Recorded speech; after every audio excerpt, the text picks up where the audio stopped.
Good morning mga kabindo. So ayan, pakita ko lang yung ating setup ng ating DXT Wi-Fi bindo.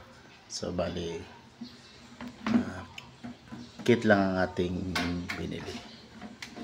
So ayan, bali binili ko na lang ito sa Shopee, itong ating box. Yan, napaka minimal lang ang ating setup na to. So ayan, pakita ko sa inyo yung loob. Yan.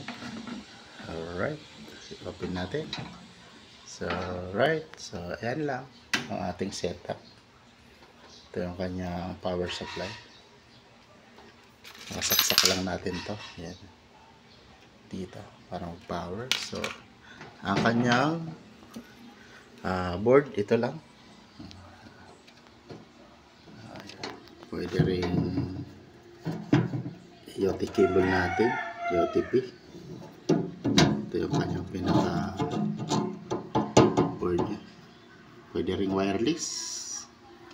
So yan lang guys. Then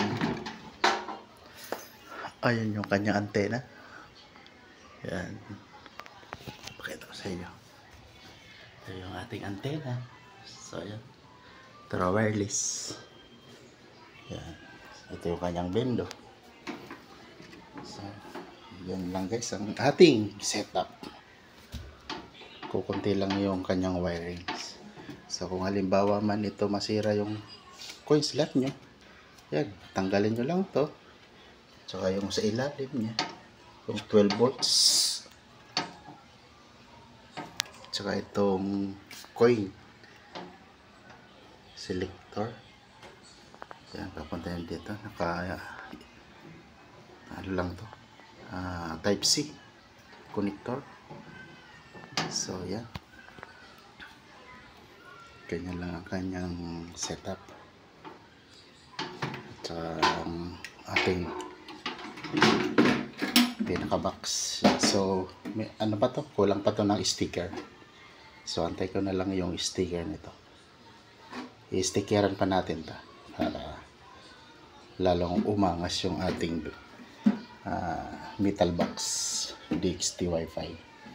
So ganyan lang siya. Ito yung kanyang likod.